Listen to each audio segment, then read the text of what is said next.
Sebetulnya kalau dari AML kita mendorong konsep baterai as a services. Baterai as a services itu Baterai apa as a ya Pak? services. Ibaratnya kalau Bapak membeli mobil Hah? yang dengan internal combustion engine atau yang ber-BBM, kan Bapak beli mobil kan nggak sama BBM ya Pak? Iya. Sama juga di sini analoginya. Jadi Bapak sebetulnya harusnya bisa membeli kendaraan listrik tanpa baterainya. Tanpa baterainya. Jadi Bapak bayar per pemakaian Pak atau subscription. Per kilometer kalau misalnya kendaraan menggunakan BBM itu kurang lebih energi costnya sekitar Rp1.270 per kilometer. Tapi kalau Bapak beralih ke kendaraan listrik, Bapak hanya mengeluarkan sekitar Rp247 per kilometer.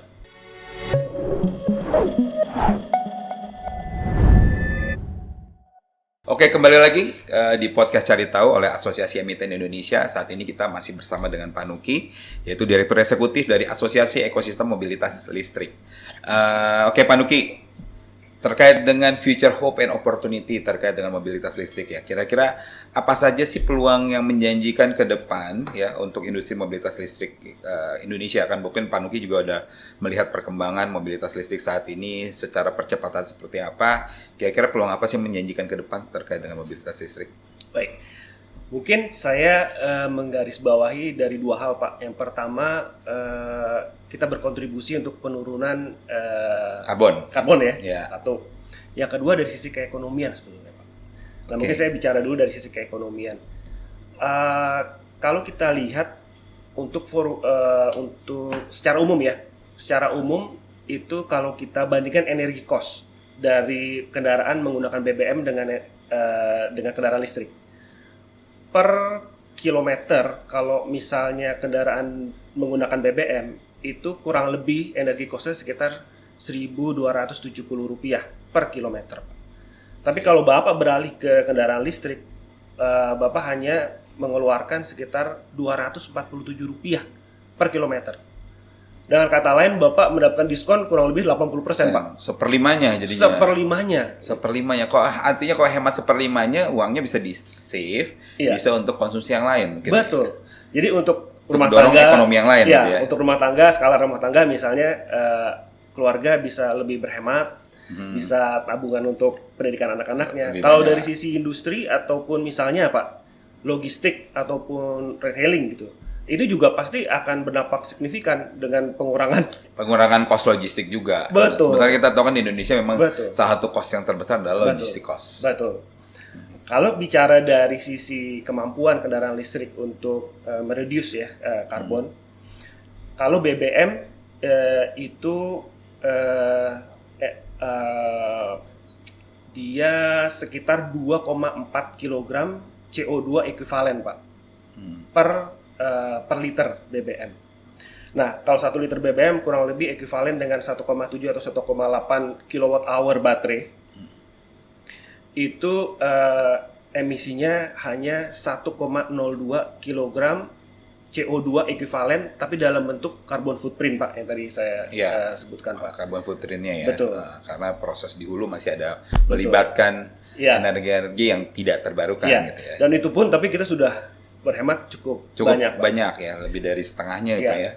Jadi dari sisi karbon udah jauh lebih hemat setengahnya, sisi di sisi ekonominya sendiri itu ada seperlimanya ya. Jadi ini menjadi buat kita ya di sisi rumah tangga tentunya akan menghemat biaya energi, sehingga kita bisa men-shifting alokasinya mungkin untuk konsumsi juga, untuk investasi juga ya, ataupun untuk pendidikan. Kalau boleh izin Pak, saya tambahkan satu Pak.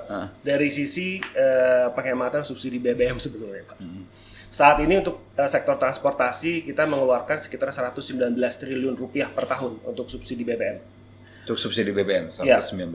Katakanlah untuk motor saja itu sekitar Rp100 triliun per tahun Pak untuk subsidinya. Kalau dengan target pemerintah di tahun 2030 yaitu 13 juta motor listrik, dengan asumsi adalah mereka berganti Pak ya, shifting dari yang BBM ke listrik. Berarti 13 juta itu kurang lebih penghematannya sekitar 9,8 triliun per tahun untuk subsidi BBM saja Pak. Jadi dengan kita beralih ke kendaraan listrik itu kita bisa membantu penghematan subsidi BBM, sehingga juga pemerintah juga bisa alokasikan itu kepada program Betul. yang lebih produktif Betul, lainnya. Betul. Oke, menarik. Jadi ada sisi di sisi makronya, Betul. ada sisi di sisi mikronya kita ya, Iya. penghematan secara ekonomi. Iya. Ya, terkait dengan penggunaan ini ya. Dan kalau kita lihat Pak, jadi berarti tadi saya mungkin lebih memperdalam terkait dengan sisi ekonominya ya. Berarti transformasi ke mobilitas listrik ini bisa membantu mendorong pertumbuhan ekonomi Indonesia juga ya. Betul, Pak. Dan kira-kira sektor apa aja sih Pak yang dapat merasakan manfaat atas terbesar dari potensi perkembangan mobilitas listrik? Ya. Kira-kira industri apa aja Pak? Tentunya industri-industri yang menggunakan kendaraan sebagai basis core activity-nya Pak ya, seperti tadi logistik, mungkin moda transportasi umum, lalu juga mungkin ride-hailing companies dan lain sebagainya Pak. Ini tentunya akan berdampak cukup banyak Pak untuk apabila kita bisa berhasil ya beralih ke kendaraan listrik. Yang kedua mungkin adalah dari sisi after sales service Pak.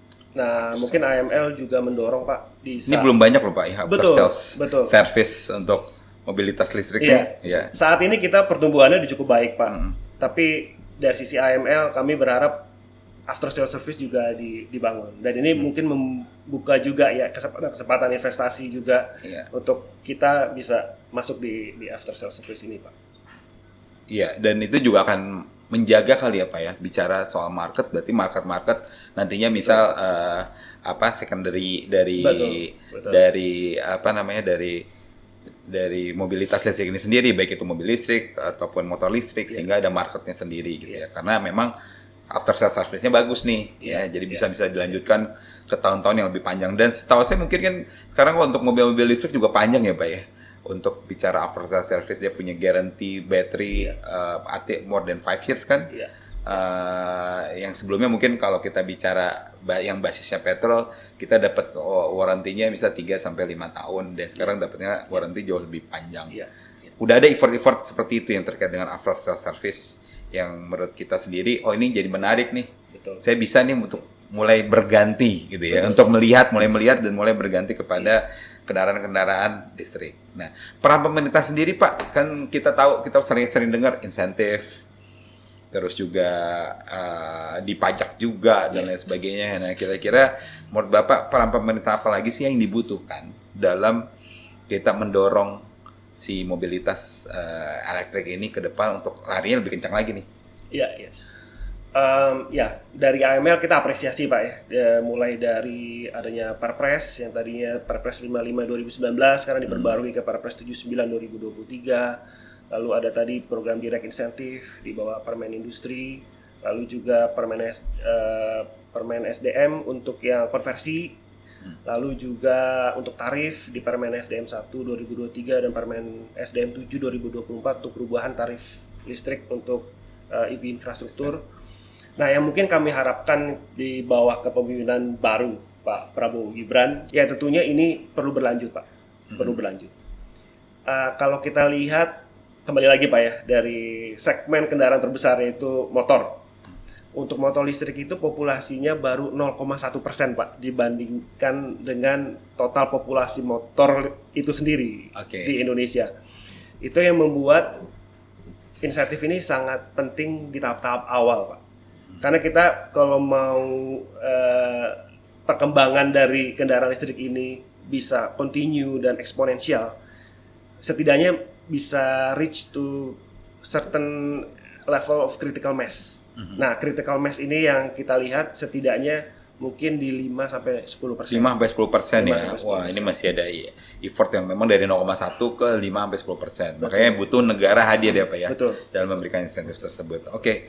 Pak, melanjutkan tadi nih Pak, kita bicara tadi electric vehicle, salah satu komponen paling mahalnya gitu ya, dari total cost adalah 40% adalah di baterai sendiri. Nah, kira-kira ada nggak sih Pak, kalau kita sekarang kita bicara mobil ataupun alat elektrik, udah kasih warranty jauh lebih lama dibandingkan yang konvensional. Rata mungkin konvensional 3-5 tahun, dia udah berani mungkin di atas 8 tahun ya untuk warranty dari kendaraannya sendiri. Nah, untuk baterai sendiri karena ini komponen paling mahal, kira-kira ada nggak sih kita bisa dikasih garansi baterai seumur hidup gitu ya, jaminan baterai seumur hidup? Makasih Pak Gilman. Menarik Pak pertanyaan Bapak. Sebetulnya kalau dari AML kita mendorong konsep baterai as a services. Baterai as a services itu Baterai apa ya Pak?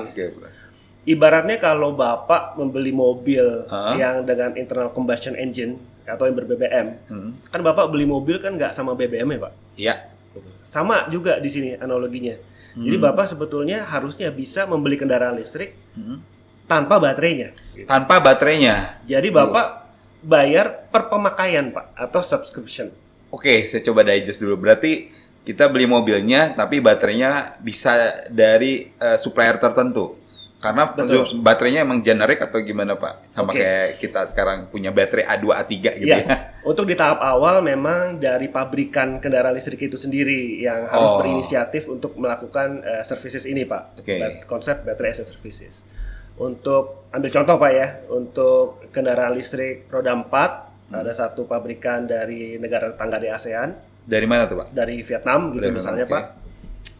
Dia sudah mengusung konsep baterai as a services. Jadi Bapak beli mobil listrik di depan tanpa baterai, tanpa biaya baterai sebenarnya. Di depan, jadi benar-benar gitu ya. Bapak bayar per subscription, per subscription ya. Atau per pemakaian. Okay. Kalau untuk motor listrik ini sudah jamak Pak berlaku untuk penggunaan ride hailing. Ada beberapa pabrikan lokal yang juga core bisnisnya juga di baterai swapping ekosistem Pak. Nah itu juga sudah memberlakukan hal seperti ini. Baterai swapping ekosistem sebenarnya adalah baterai as a services ya kan ya? Iya, betul. Oke. Tapi memang untuk mobil belum familiar, atau untuk motor udah familiar kan? Familiar. Nah, Ya. Ini menarik nih Pak. Mudah-mudahan kita bisa ke depan bisa tambah banyak lagi nih baterai as a service kan lumayan, artinya secara harga mobil ataupun motor listrik akan jauh lebih murah karena komponen cost baterainya nggak masuk di situ ya Pak ya? Oke. Terima kasih Pak Nuki nih, waktu juga yang memisahkan kita ya, yang membatasi kita. Jadi untuk teman-teman podcast Cari Tahu tentunya bisa tahu lebih banyak terkait dengan mobilitas listrik di Indonesia. Ke depan kita mungkin masih ada sesi-sesi lanjutan dengan Pak Nuki ya. Semoga Asosiasi Ekosistem Mobilitas Listrik di Indonesia juga makin berkembang dan juga dapat membawa Indonesia mencapai lebih cepat nih untuk net zero karbonnya ya Pak ya. Dengan tentunya kita juga pengen kehidupan kita lebih baik dan lingkungan tetap terjaga. Terima kasih atas kehadirannya Pak Nuki.